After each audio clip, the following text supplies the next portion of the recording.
Morning, folks. Bay State Yankee here. Today we're going to be taking a look at the snowblower. I've got a white outdoor brand snowblower and it's not running well at all. I barely got through last winter with it and I vowed to get it fixed before we started this year.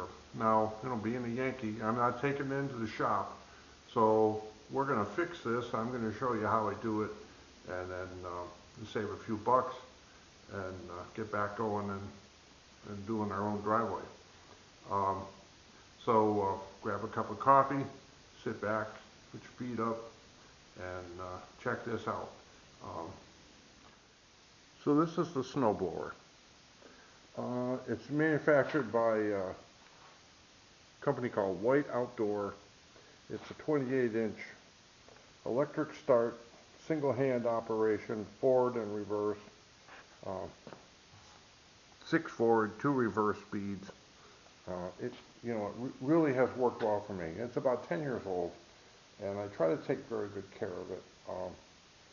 It's got a manual chute, which a lot of people have the electric ones and everything, and when I bought this, I wanted something simple. I didn't want a bunch of bells and whistles that would eventually end up breaking, and it was just an irritation. And I've always found that the simpler the better. So this is what we got. It's 11.5 horsepower overhead valve, Briggs & Stratton. Runs strong. I can blow snow into the next time zone. I got a headlight on this thing so that people can see me on the street when I'm turning around at the end of the driveway. Not that that has any effect, but I think I just become more of a target. On this side you can see the electric start operation here. I never used it, although I tried it this morning just for laughs, to see. I put a little gas in it to see if it would start, and it wouldn't start. So that confirms that it needs help right now. So I always use the hand pull. I'll do that as long as I'm able to do that.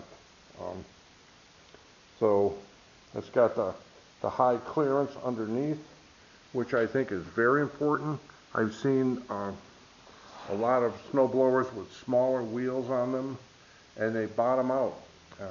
You see them stuck out there. They're like beach whales, and it's really tough. So I got a little bit higher clearance and bigger tires. I don't get stuck with this thing, and I got my handy tool there for cleaning out the blower. This is a 2-stage, incidentally. Let me turn it to show you.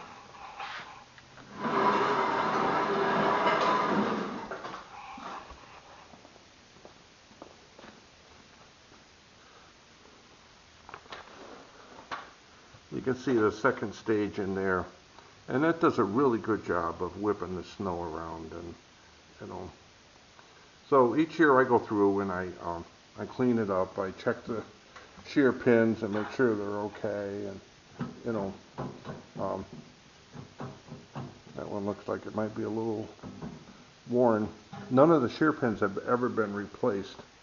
So, and I have to check down cellar in my shop, but I'm not even sure if I have them for this. But in any case, here we are. So today we're going to take this thing apart and see what's going on. Change the oil, change the plug. They don't have filters on them, air filters. Snowblowers traditionally don't. There's not a lot of dust out there. I guess that's the theory. So it's one thing I don't have to mess with.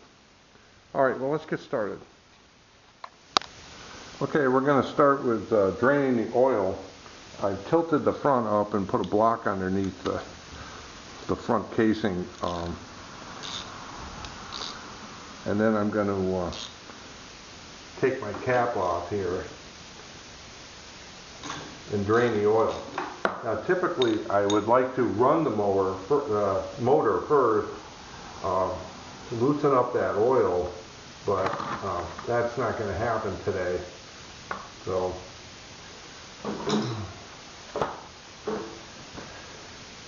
I can only hope that I get the bulk of that old oil out of there. Now I change the oil usually every year. However, last year I only used this blower twice. Partially because of the weather and also because of the way it was running. So I didn't want to mess with it in the middle of winter, and I just shoveled. A lot of the storms we got were 1 to 2 inches, and some of the stuff was real wet.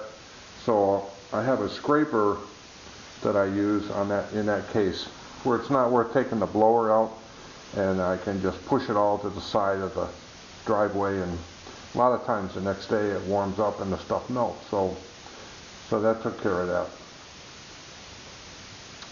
But this year we're doing it. So we're going to drain the oil. Now while that oil is draining, I'm going to start removing the shrouds on this so we can get at removing the tank and all of that business. I want to clean it all out.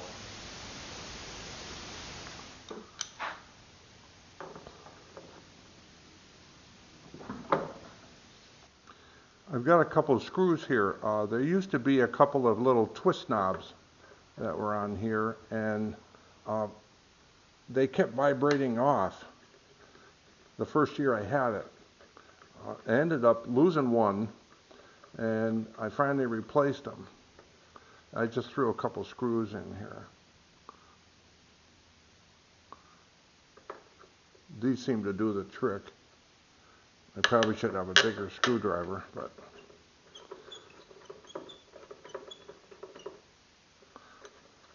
again, I bought this in 2008, so we're going into fall of 2019.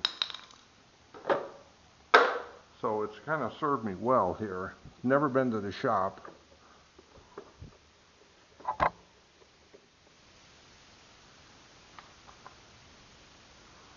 And I just noticed there's apparently a screw or a bolt missing here. We got to figure out what's happening there. Okay, my oil is empty. I'm going to screw this back on to prevent leaks. So now the engine is empty. So I got to make sure that I put more oil in it later. This will be recycled. Okay, I got a couple of star bit screws here.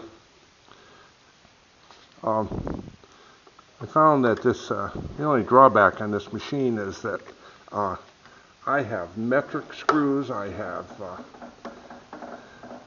the SAE type. I've got all kinds of I got to use a star bit, I've got to use a Phillips, I wish they'd just be consistent. So if you're listening, Briggs & Stratton, you make a good engine, but let's kind of be consistent here. So, all right. Now there's my shroud and my primer. See if that's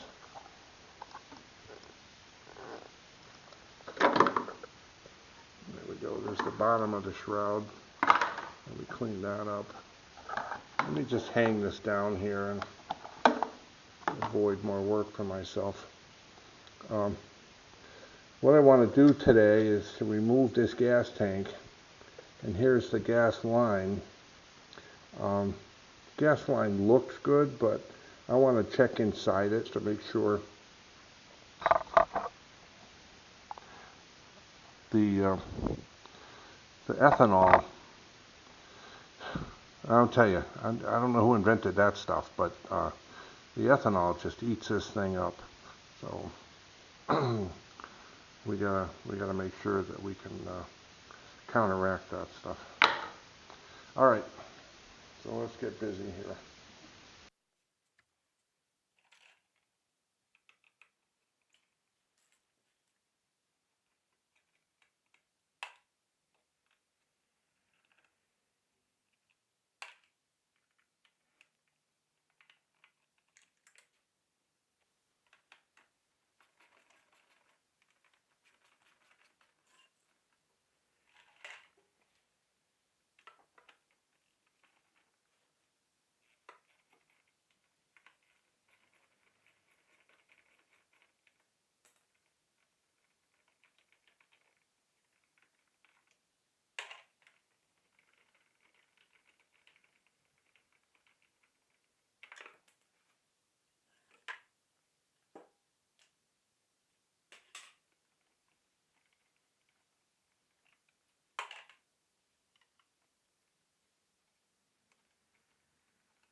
Okay, see if we can carefully remove this. And then what I'm going to do is put a little gas in here, swish it around, and then dump it out. Once I got that done, I'm going to remove this hose and check out the inside. I have suspicions that it might be breaking down, and I may have to replace it. Okay, I've put some clean gas in there, swished it all around, and then drained it out this hose to get the hose cleaner. I drained it into this can, and I'll use this for cleaning parts or something. I know it's not a lot of gas, but I didn't really want to waste it. So I'm going to see if I can get this off. This has probably been on there since it was new.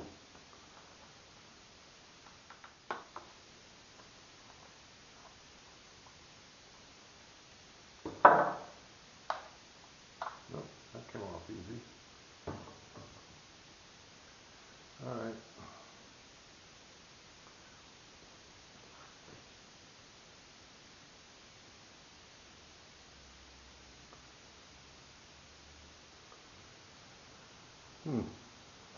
Well,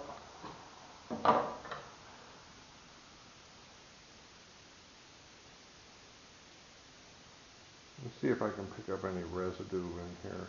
It's not looking that bad. I don't see any inner hose material on the... I'm going to reuse it. Simple as that. So we're going to put this baby back on. Call it a day.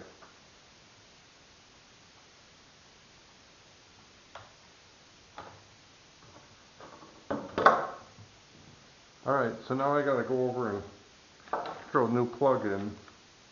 I got a new one. I went by the specs in my owner's manual, which you should have.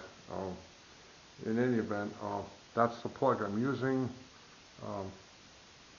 It calls for a 491. This is the equivalent. So that's the plug we're going to put in.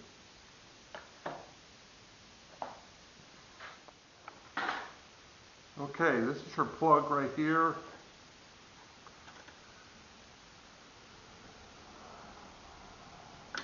We're going to get a socket wrench on there.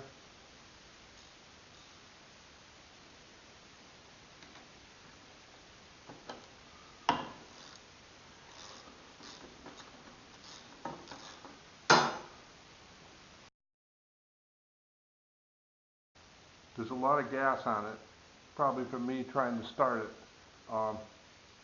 This is the original plug, so I'm not surprised that it's fouled. So we'll put a new one in.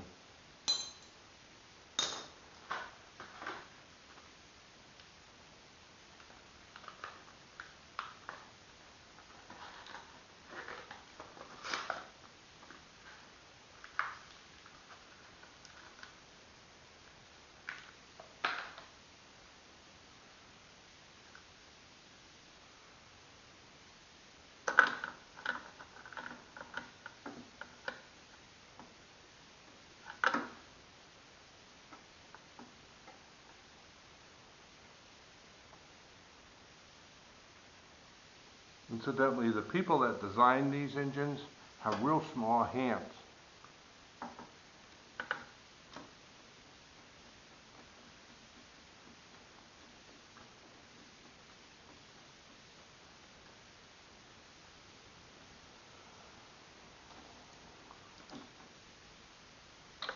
Snug it up.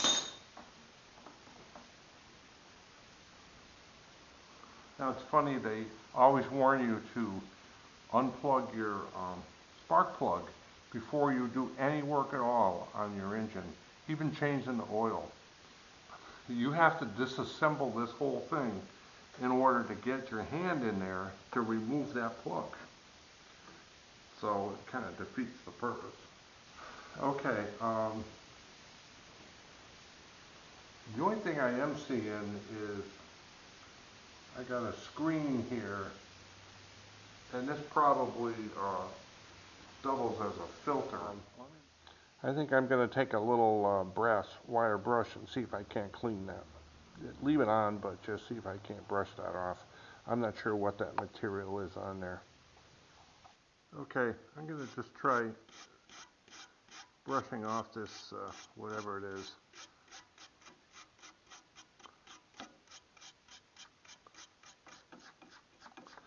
I'm sure this is the air intake, and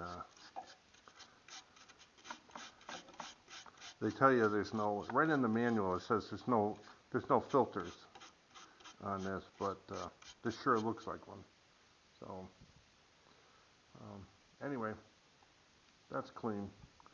I'm just kind of go over this here and clean it up a little bit, and then before I start buttoning this back up again. I have a feeling that cleaning out the gas tank and putting a new plug in is going to make a world of difference here. So let me get at that.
Get this tank back on here.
Now let's hook up this gas line.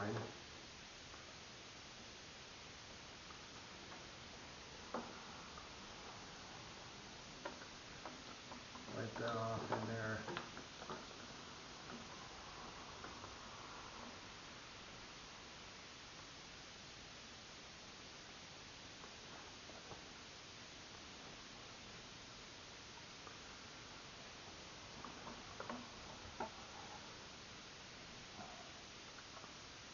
I've got this shroud.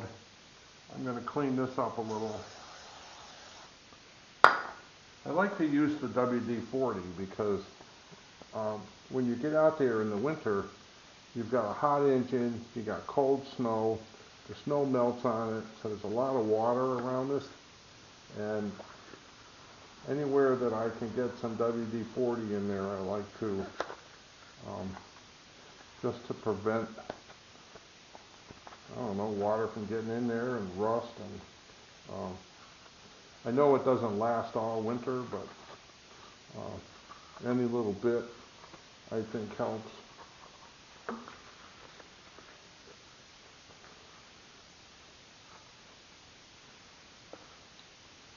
Okay.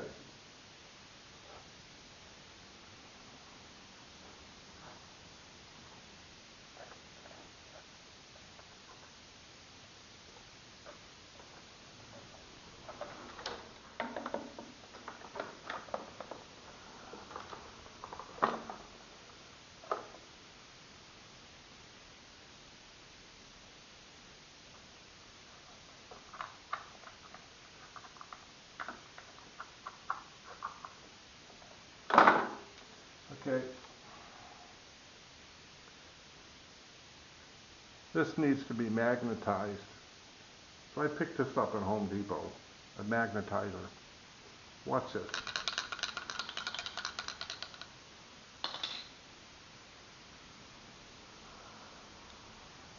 Just like that.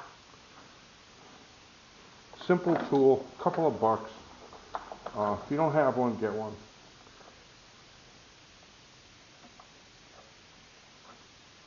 You need that extra hand to hold that screw in there.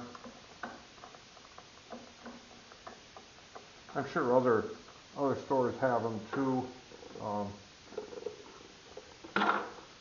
but I like these little gadgets because they save me a lot of time and irritation. You know, you're already broke down. You don't need any more irritation.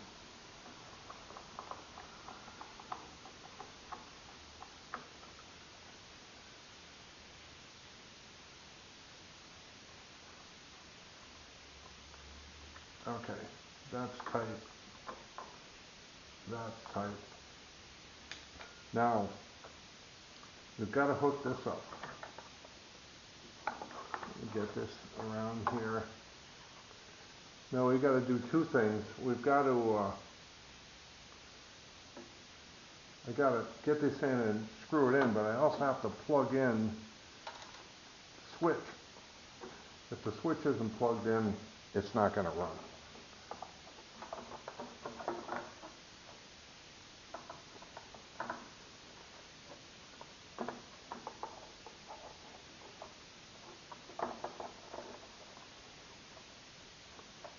So I'm kind of working in the dark here.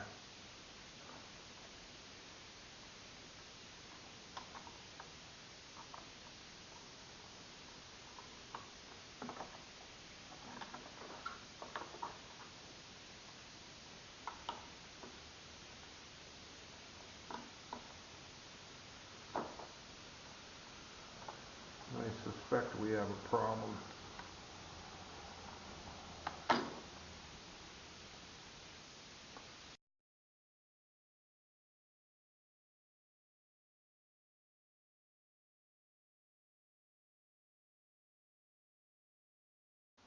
Okay, this is not working.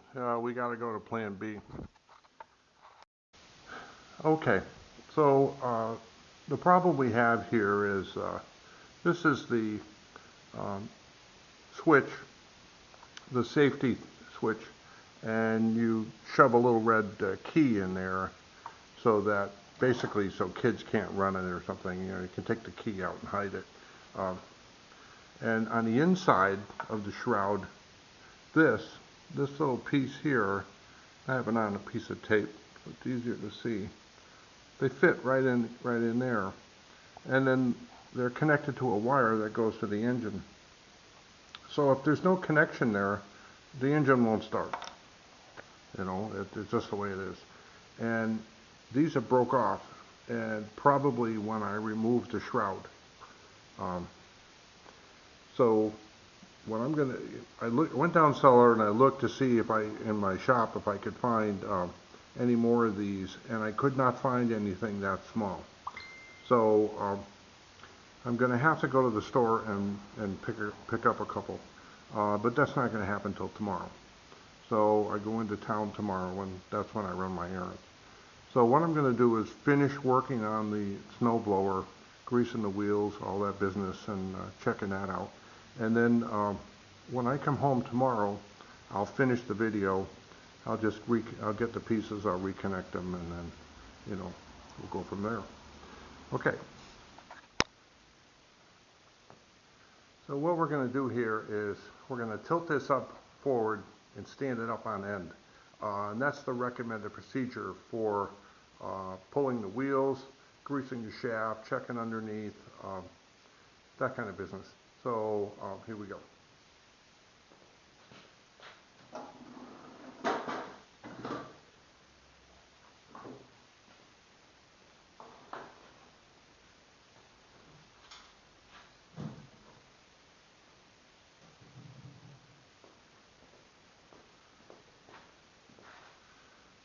Okay, now you remember we drained the oil and gas out of this, so you never want to do this without doing that first. So now I'm going to pop the wheels off and check them for wear, grease them, whatever. So now you may have noticed that I throw these pads down to kneel on, and I do it for self-preservation. When my son sees it, he says to me, "Dad, are your knees bothering you?" And I tell him, "No, my knees aren't bothering me. The pain in my knee is bothering me. My knees are fine." So anyway, that's what I use it for. And of course I drink a lot of coffee. That's my job. Alright. Of course that's not the right size.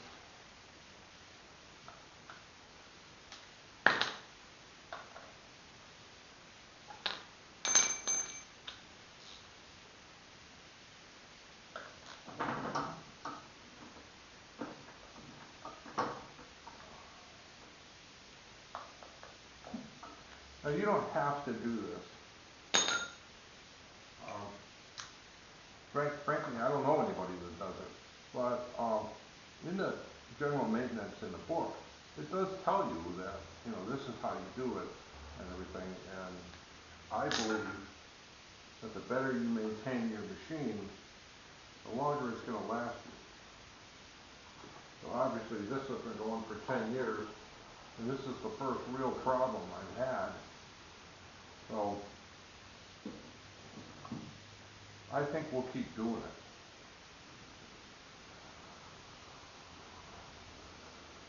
So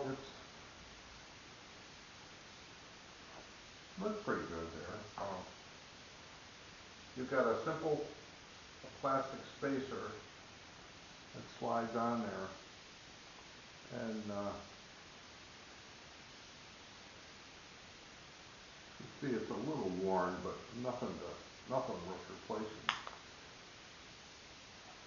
But the shaft here is real dry, and you don't want that. You want it just got to be greased. So I'm going to clean it first with a WD-40.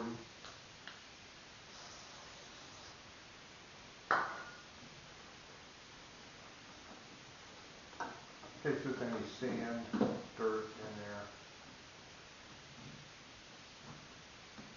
Then I'm going to put some grease in there. It doesn't need much.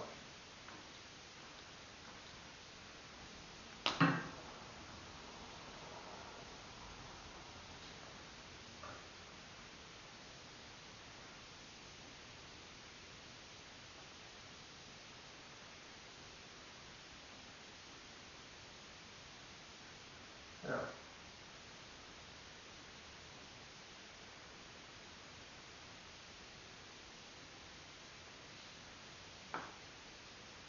There are no Zerk fittings on this.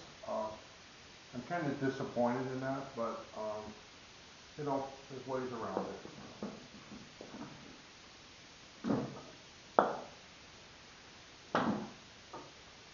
Okay.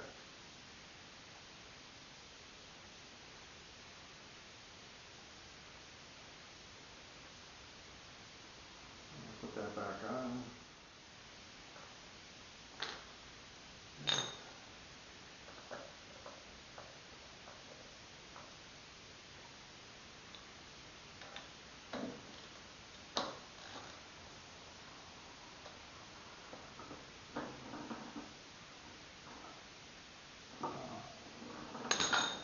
Now I'll do the other side. Okay, this is the messy part. We're going to remove this cover to get at the gearbox.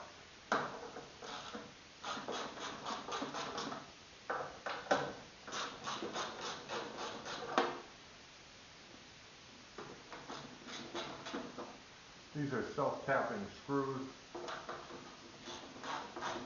4 of them.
Okay.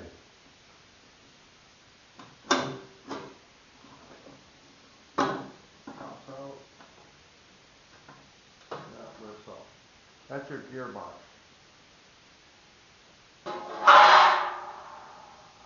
This plate here has to be perfectly clean. This shaft here, you can see it. Okay, this shaft here is what, when you change gears, that moves that wheel across.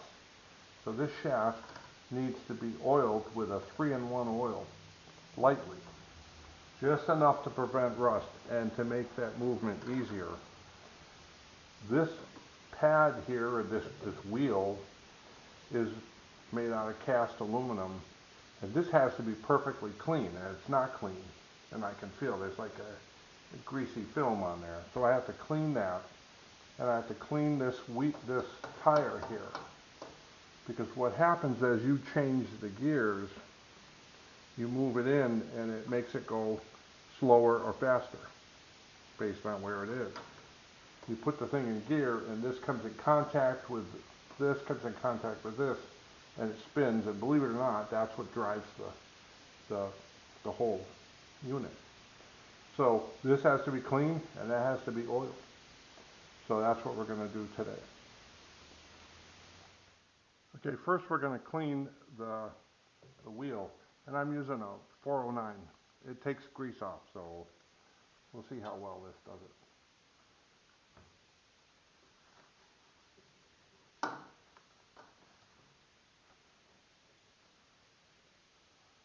It's on there pretty good.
Still feels a little greasy.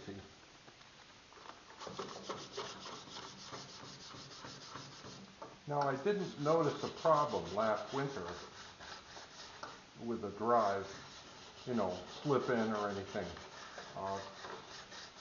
But it's good to keep it clean just in case, because eventually it does gum up, and you know, you got oil in there and you're slinging it around, and it's going to get on there.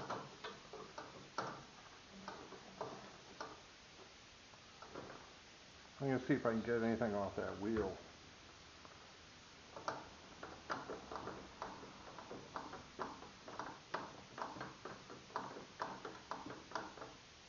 Look at that.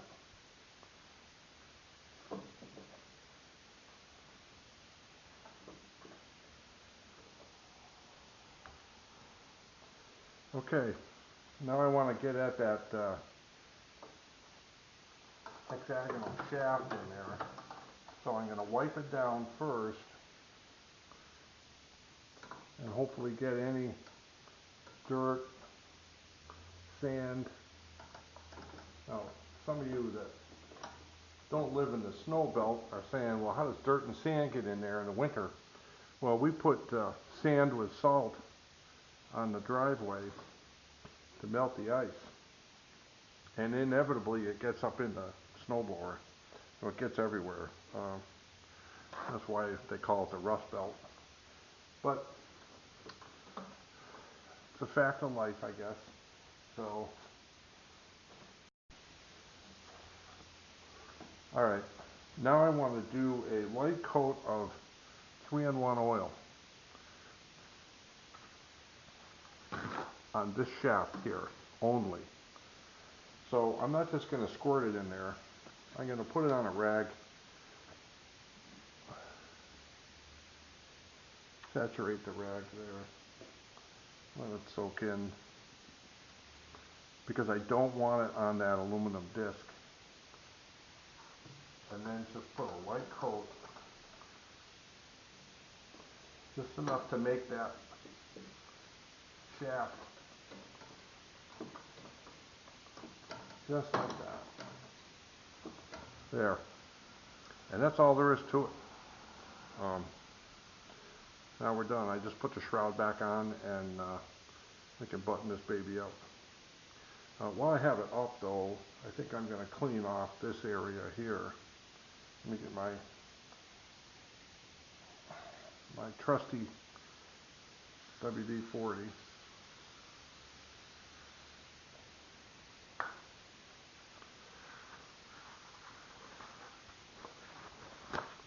If I didn't like coffee so much, WD-40 would be my favorite beverage.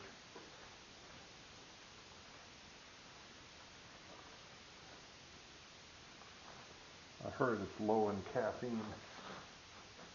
Now we're going to put this back. Now, when this is on, this is the lower section.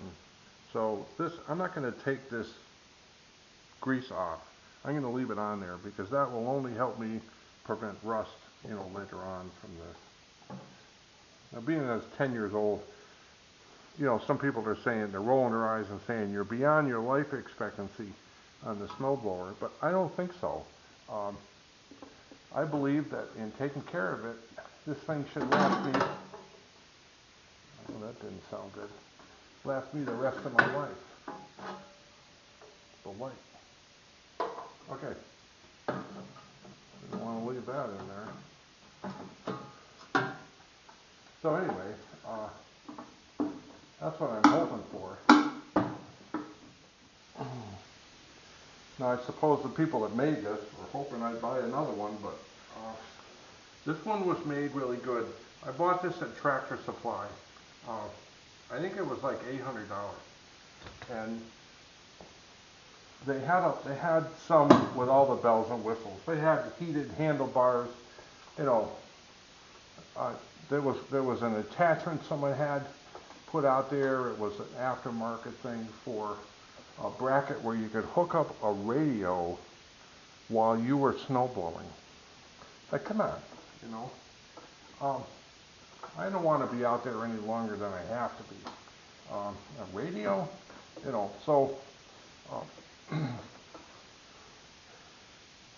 I ordered something. I wanted the higher wheels. I wanted a light, and I wanted a good sized engine.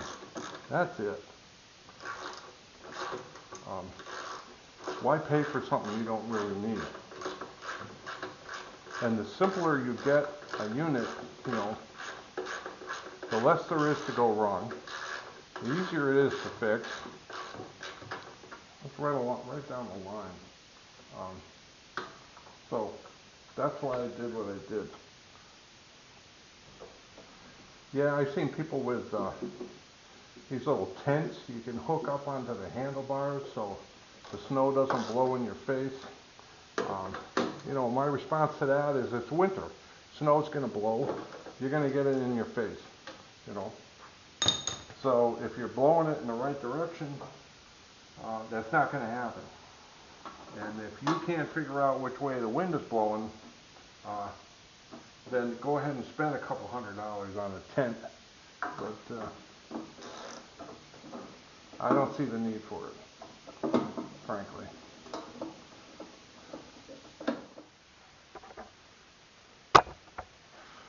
Okay, this calls for 18 to 20 ounces of oil.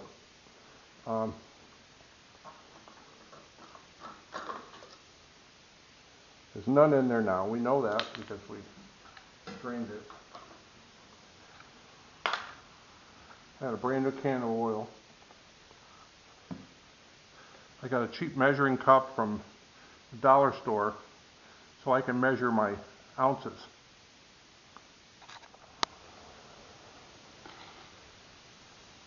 And I'm just shy of 20 ounces here.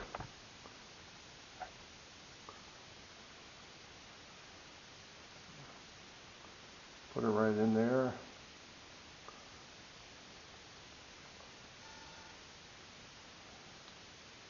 Now, assuming that I drained all of the oil out of this machine, I should be right on the mark. That's why I went a little less than the 20, just in case there's anything in there, but there shouldn't be. I'll put this oil back in the cabinet, new oil. I do this so that I know if it's used or new, and I don't accidentally dump used oil into a machine that needs new. And it's happened, and we don't want to talk about it. Okay. A quick test.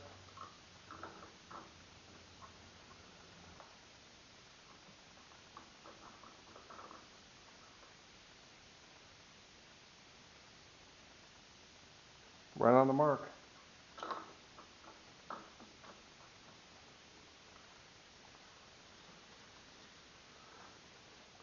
Okay, it's the next day. I went down to the hardware store to try to get a couple of clips to hook onto here, so I could, you know, run the two wires to this switch, as they call this a switch. This is the key that fits into the switch. Plastic key goes into the shroud. The wire is hooked to it to the other side. And the theory is that this is a safety switch. So if you're running it, you have it like this. When you want to prevent unauthorized people from running your snowblower, you simply pull this out. No one can start, the engine won't start, okay? Well, I couldn't, where I went, I could not find, you know, something small enough to fit on there, and the wires are really dinky, and, you know. So I went to a second place, and they couldn't help me, and I came back home, and I reread the manual, and it's very unclear why they have this. They just say it's a safety switch. So I'm assuming that they don't want unauthorized people running your snowblower. Well, let me tell you, people, I've had this thing for 10 years, and not one single unauthorized person has ever attempted to run my snowblower. And I left the key in. So I pulled this switch out of the shroud and I started checking, and I realized that inside, now it's very difficult for you to see, so I'm going to try. I made a mock-up. Inside, the two wires right now, without the key in there, are touching. And that means it's completing a circuit. And that prevents the motor from starting. But when you put the plastic key in, it separates them, so they're not touching. Then the engine will start. Well, now I'm realizing that all I have to do is to keep these wires from touching, and the engine will run perpetually. I mean, I can shut it off. There's an on-off switch, but you know, I won't have to deal with this anymore. So what I did is I taped up each end of the wire and then put another piece of tape around it so they don't swing off somewhere and get caught in anything. And that's how I'm going to run the snowblower. Back together now, take a shot at it and see what happens. Okay, so here we are. I'm going to put this switch back into the slot. Sorry, put it in the right slot. I'm going to put it back into this slot just to keep weather from getting in there. See the little diagram. You put the key in to run it. You pull the key out so it won't run. And here you can see I've threw some tape around the end of the wires, and we're just going to let those be in here. I'm wondering now if maybe this was broken longer than I realized, and the two ends were arcing, and that may have caused the engine to skip, you know, and you know, maybe that's what happened. But this way, if they touch any metal, they won't arc. Okay, we're going to put this back.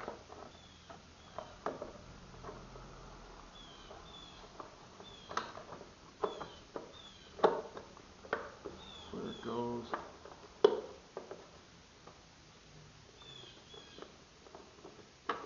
Caught on something here.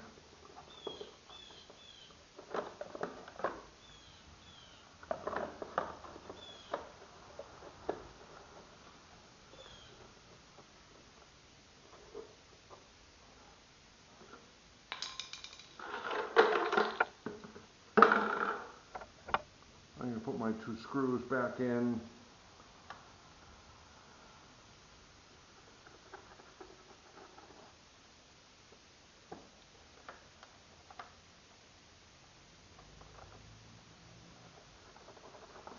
Okay, screw them back in with my, that's what I should have got at the hardware store, the screwdriver, and quit fooling around with this switch.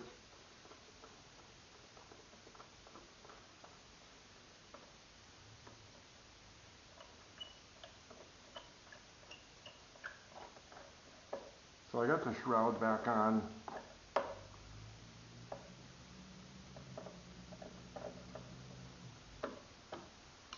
And incidentally, I also replaced, I had that missing screw down here.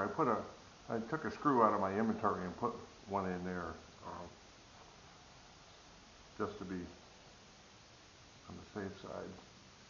Alright, so this goes on.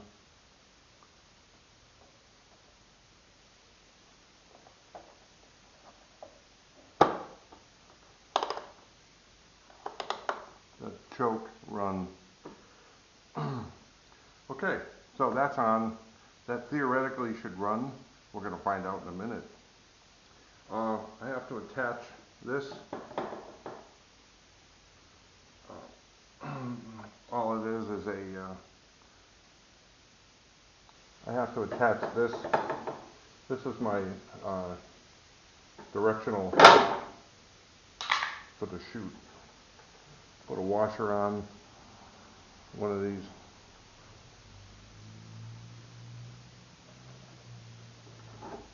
Throw that right in there. This is a hitch pin clip. I have a big bin of them in the basement, all different sizes.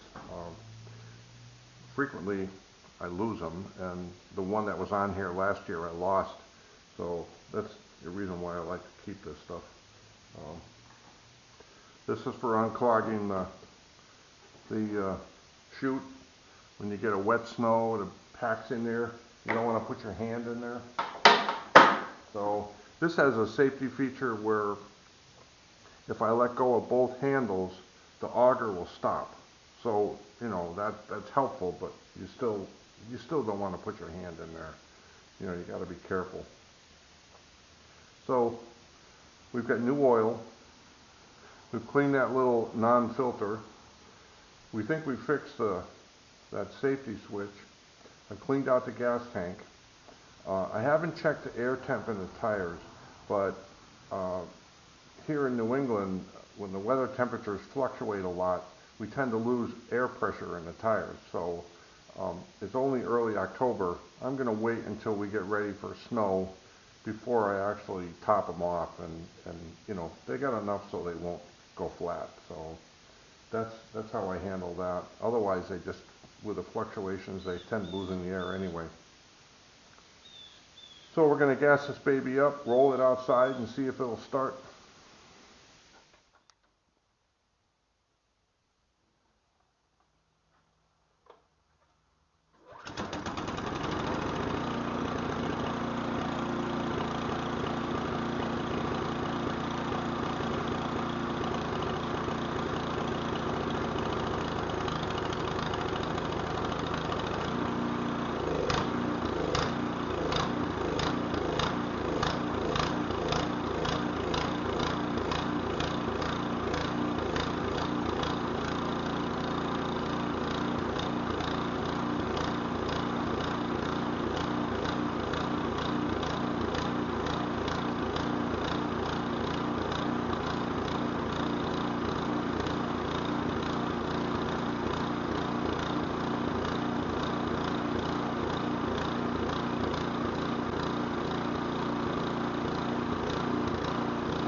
So I hope you enjoyed this video. My intention is to show you that you can fix these things. It doesn't take a lot of money, and send it into the shop, and they got a backlog this time of year. You know, it's going to snow, you're going to be shoveling. It's ridiculous. All I had to do is to read my owner's manual and understand what was going on. The safety switch seemed to me my biggest problem. And when I really think about it, I go back and I think last year, at the end of the year, you know, that engine was just trying to die, just constantly trying to die. You know, it's like it would skip and pop and then start back up again. And I think what was happening is the ends of those wires were touching, and that would cause it to stop. Unbeknownst to me, I thought I had something in my gas tank. It was a really wet season. I thought maybe I got moisture in there. I cleaned the carburetor. I did all kinds of stuff, never noticing that it was the wires. But once I tried to, you know, fix those things, and I realized what the whole cause of that, or what those wires did, I realized that I don't need these wires. So, you know, they put it on there for, maybe it was a government regulation, I'm not sure. But in any event, we're going without it, and it seems to work fine. So that's how you do it. And that's the purpose of my videos, is to show you that you can do this. Even if you think you're not mechanically inclined, you can do it. All you have to do is to try. So thank you very much for watching. I hope you learned something. I know I did, and maybe the next time we have a problem, we'll be able to fix it even quicker. So, thanks a lot. Now it's time for coffee.